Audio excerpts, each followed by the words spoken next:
everyone. My name is Ilsa Ahmed. I graduated 6 months ago from the University of Karachi. I am now an architect.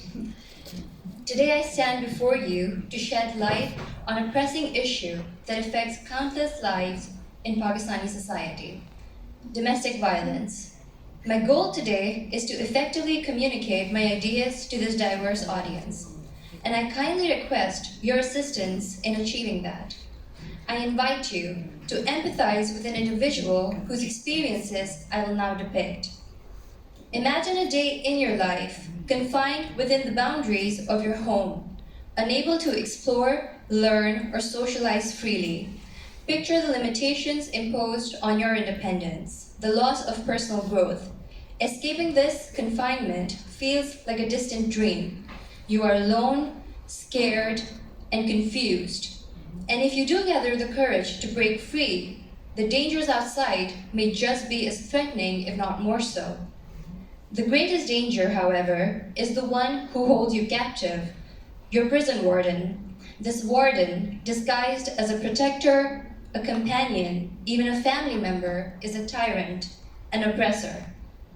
These are the stories of countless women facing abuse in Pakistani society. The relationship between traumatized women and the spaces they inhabit is the main focus of this study. To gain insights into the architectural design possibilities that support and are related to the empowerment of women who have been impacted by domestic abuse and social injustices. Divided into 4 sections, this research explores several different aspects of what an ideal environment should be for these women.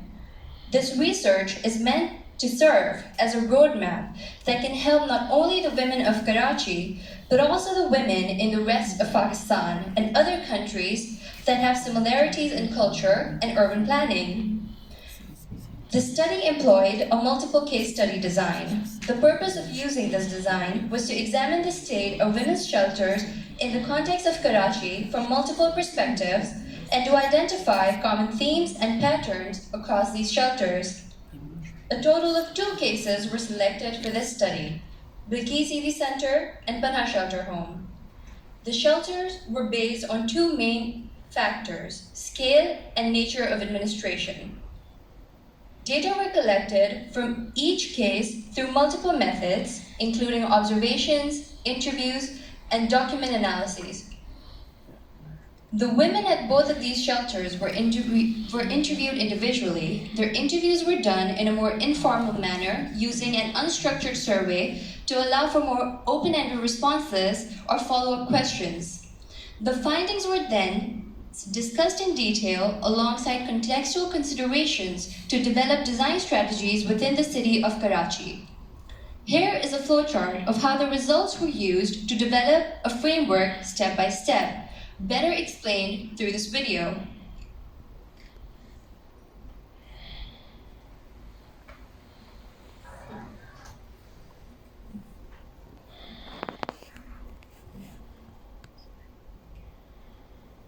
Building a site criteria for the development of shelters.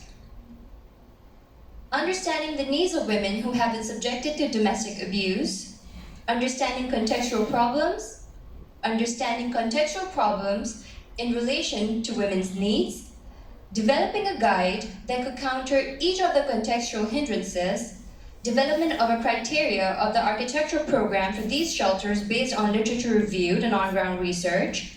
Dividing spaces based on the architectural program, and then finally formulating a list of design considerations alongside conceptual drawings as a starting point to design shelters in different parts of Karachi. Let us first take a look at Panha Shelter Home. This domestic violence shelter is a public-private partnership project which accommodates women who are trying to escape domestic violence and forced marriage, along with women who have experienced sexual abuse, assault, exploitation, are under the threat of honor killing, and are trying to find temporary protection from any kind of social injustice. This shelter welcomes all women, except for women who don't have homes and women with congenital illnesses. I would like to explain first one of the most important questions of this research, and that question is, how are these women integrated into these shelters? The integration is divided into 3 significant steps: lodging, rehabilitation, and routine. Services include legal aid, counseling, vocational training, free startup kits. Mediation meetings are offered, and if reconciliation fails, women stay until it is safe to leave. The Bilqis Center in North Karachi is the largest psychiatric hospital in South Asia. It consists of emergency welcome shelter for women and a psychiatric ward. I was allowed to bring my camera into the Bilqis Center and record spaces and some interviews.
और ward में बड़ा है और वहाँ पर लड़कियाँ जैसे यहाँ पर क्या होता है कि स्टाफ के साथ जो पेशेंट नॉर्मल लाइफ की तरफ आ रहे होते हैं, मेडिकेशन इम्प्रूव कर जाते हैं, तो वो भी एज अ हेल्पर काम करता है। काम आप करती हूँ यहाँ पे इमरजेंसी में काम करती हूँ जी, और अपने आप को सही रखती हूँ। कैसे आप चाहेंगे आपका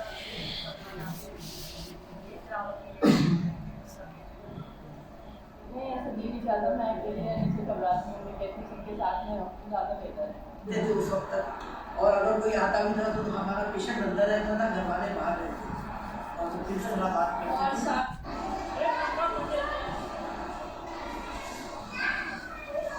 ऐसे पेशेंट को ज़्यादा कैसे उनको अलग रखा जाता है, जो नॉर्मल होते हैं उनको अलग रखा जाता है, जो कि ओल्ड एज है उनको अलग रखा जाता है, जैसे बच्चे हैं उनको अलग रखा जाता है।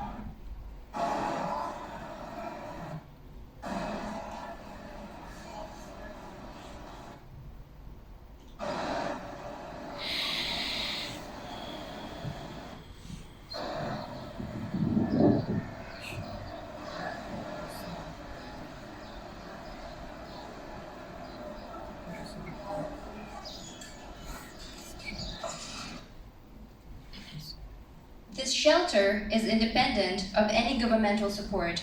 It provides shelter, care, and treatment for numerous women and young girls, including those who have been abandoned or suffer from mental illness.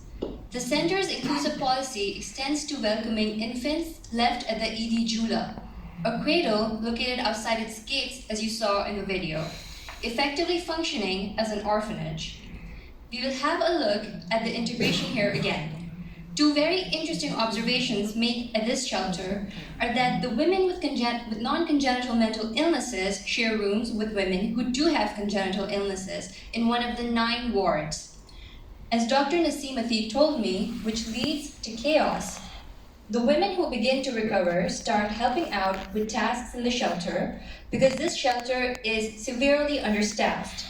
They'll do things like take a patient's blood pressure, look after children, or cook and clean.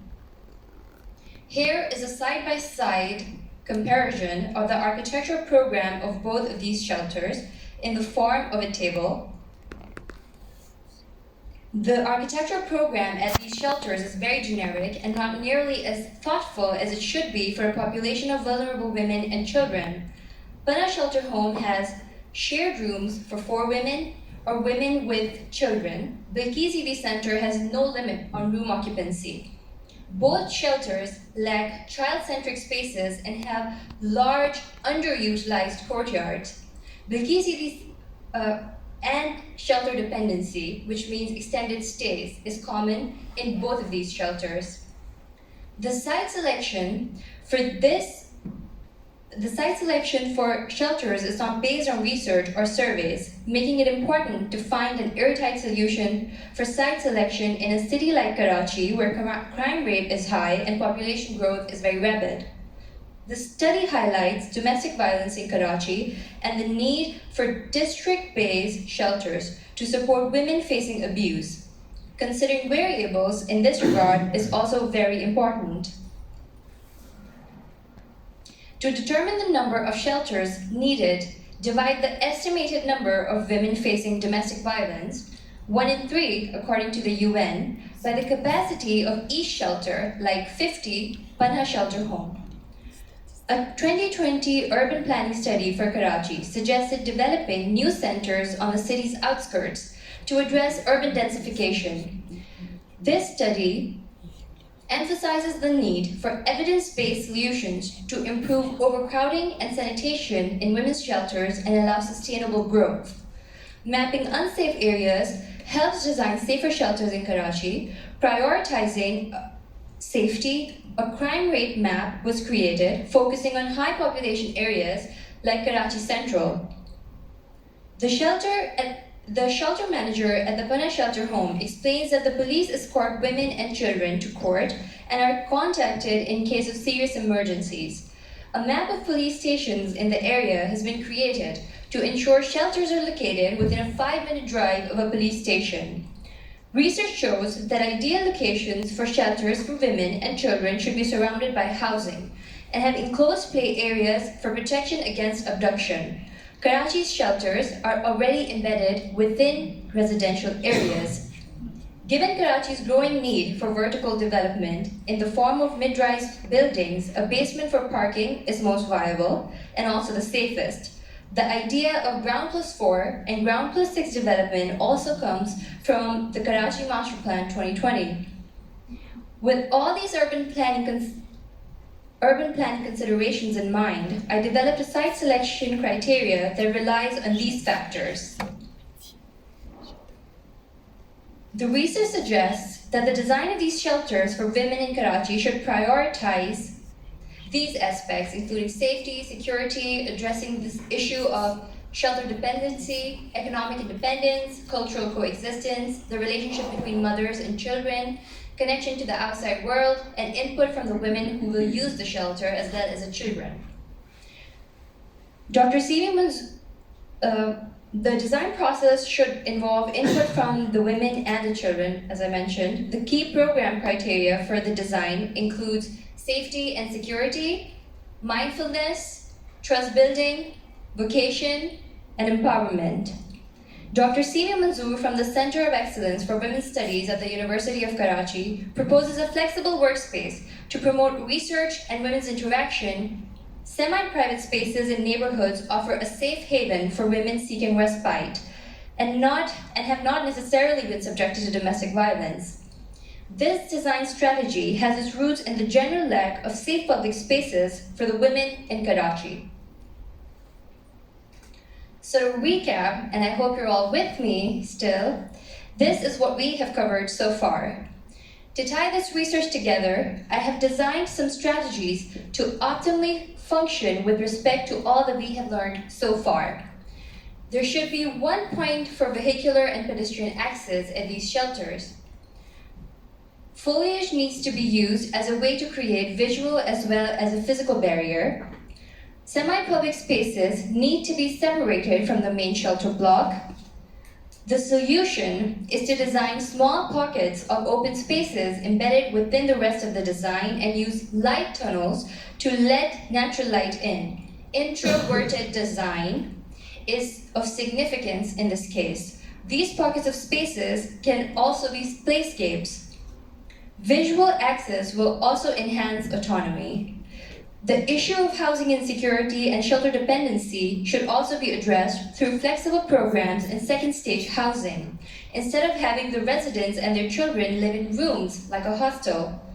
The living section should include recreational spaces like a pool, a garden, open areas for children to play, aiming to make the residents feel at home, encourage interaction, and accommodate staff members. A workspace, including a daycare, exhibit areas, cafes, and libraries, will increase interaction and productivity. This research emphasizes the imperative for successful reintegration of these women back into society, making it appropriate to term the holistic designing approach as a self-sustaining community for empowered women. As I come to the end of my presentation, I want to thank this wonderful audience for listening so intently. I would like to express my gratitude for the individuals without whom this research could not have been possible. Firstly, my parents, for making this moon landing mission of a trip a possibility for a woman who has never traveled by herself. My thesis advisor, mentor, and friend, architect Wajiha Siddiqui. For Neela Maria Barnheim for making it possible for me to get my visa. Dr. Abida Ghamro, my sister Uruj, and the women in these shelters who were so kind to let me interview them, my wonderful friends, and finally, my partner, Mehran Jamro, for his unparalleled support and constant encouragement. It truly is a miracle that our paths crossed. Thank you very much.